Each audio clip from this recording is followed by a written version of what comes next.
महोदय, पिछले 50-55 वर्षों से हम खादी संबंधी कार्यक्रम को कार्यान्वित करते आ रहे हैं। इस कार्य की ओर हमने पर्याप्त ध्यान दिया है और हम में से कुछ ने तो पर्याप्त समय भी दिया है। सबसे बड़ी कठिनाई मिल से बने कपड़े से प्रतियोगिता की है। एक और कठिनाई यह है कि सदा इतनी खादी उपलब्ध नहीं होती जितनी कि उसकी मांग रहती है। खादी का आर्थिक आधार भारतीय जीवन संबंधी कुछ मौलिक तथ्य है। हमारा देश कृषि प्रधान देश है, जहां अधिकांश लोग किसी न किसी रूप में खेती बाड़ी से अपना निर्वाह करते हैं। यदि आप एक किसान के जीवन पर दृष्टि डालें तो आप यह देखिएगा कि उसका खेत बड़ा हो या छोटा, वह और उसका परिवार वर्ष भर बराबर खेती के काम में व्यस्त नहीं रह सकता। उसे काफ़ी समय बेकार रहना होता है। दूसरे रोज़गार की खोज में वह अपना घर छोड़कर नहीं जा सकता, क्योंकि खेती के काम में कभी कभी निरीक्षण की आवश्यकता होती है। यदि बेकारी का वह सब समय जब किसान व्यस्त नहीं होता खादी तैयार करने के काम में लगाया जाए तो देश भर की आवश्यकता के अनुसार खादी मिल सकती है। ऐसी अवस्था में कोई भी कम मजदूरी का प्रश्न नहीं उठाएगा, क्योंकि यह काम तो ऐसे समय में किया जाएगा जो बिल्कुल खाली होगा।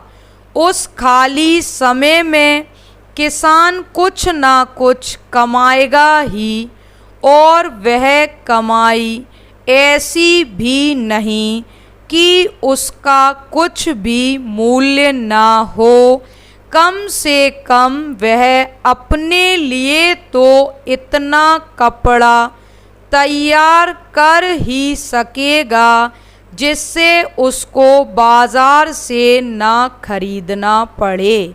मैं आपको अपने निजी अनुभव से बता सकता हूँ कि 1 घंटा प्रतिदिन काटने से हमें इतना कपड़ा मिल सकता है जितना कि एक औसत हिंदुस्तानी के लिए आवश्यक है, अर्थात 15 से 20 गज कपड़ा प्रति व्यक्ति। इस दृष्टिकोण से देखा जाए तो सस्ते महंगे कपड़े का प्रश्न ही नहीं उठता, क्योंकि खादी खाली समय में किए परिश्रम से प्राप्त हो जाएगी।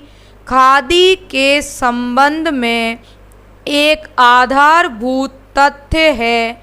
हम जानते हैं कि आदमी सदा काम नहीं करना चाहता।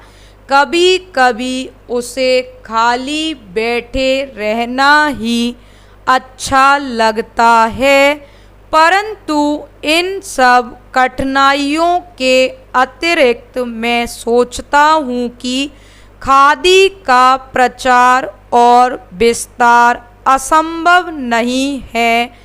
अतीत में गांधी जी ने खादी आंदोलन आरंभ किया। महोदय, उस समय हमारे देश के प्रशासन से कोई संबंध नहीं था, तब अंग्रेजी राज्य था। आज मैं इस शुभ काम में सम्मिलित हो सका, इसको मैं अपने लिए सौभाग्य मानता हूँ। जैसा अभी कहा गया, आप जिन आयुर्विज्ञान कॉलेज और कैंसर संस्थान की स्थापना करने जा रहे हैं, ये दोनों संस्थाएं अपने ढंग की बहुत बड़ी और ऊंचे दर्जे की संस्थाएं होने वाली हैं।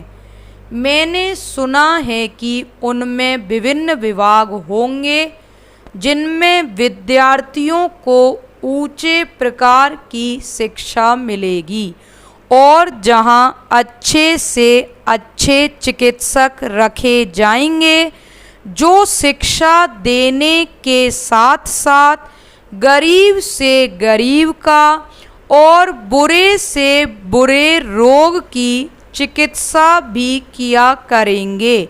सभी आयुर्विज्ञान कॉलेजों में यही स्थिति होती है कि जो वहाँ पढ़ाते हैं वे रोगियों को भी देखते हैं और वहाँ के विद्यार्थी भी पढ़ने के साथ साथ रोगियों को देखते हैं।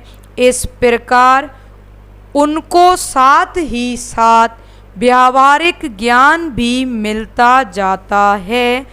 जिस संस्था में जितने अच्छे शिक्षक होंगे, उस संस्था से विद्यार्थी भी उतने अच्छे निकल सकते हैं। जहाँ जितनी अधिक सुविधा होगी, उन संस्थाओं से लोग अधिक से अधिक लाभ भी उठा सकते हैं। आजकल यह एक आश्चर्य की बात है, पर बात सही है कि संसार विज्ञान में बहुत प्रगति कर रहा है।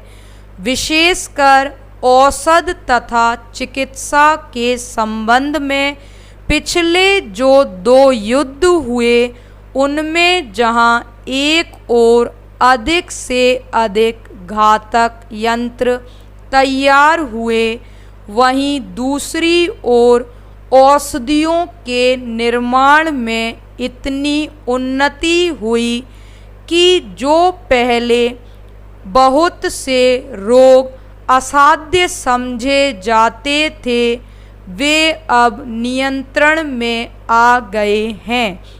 इससे फल यह निकलता है कि विज्ञान की प्रगति में कोई दोष नहीं। इस प्रगति से जो जैसा लाभ उठाना चाहते हैं, उठा सकते हैं। यह मनुष्य पर निर्भर है कि वह उस विद्या से लाभ उठाए या उसे हानिकारक बनाए। यह आश्चर्य और दुख की बात है कि जहाँ एक ओर इस विज्ञान द्वारा कई लोग प्रगति की ओर बढ़ रहे हैं, दूसरी ओर इतने लोगों को भयंकर से भयंकर रोगों से मुक्ति मिल रही है। वहाँ उसी विज्ञान द्वारा लोगों का जीवन संकटमय हो गया है। हम चाहते हैं कि हमारे देश के वैज्ञानिक, चाहे वे विज्ञान के किसी भी क्षेत्र में काम करते हों, इस बात को सदा अपने ध्यान में रखें कि यदि विज्ञान का कुछ अर्थ हो सकता है, तो वह सेवा होना चाहिए, ना कि विनाश, तभी भावी प्रगति होगी।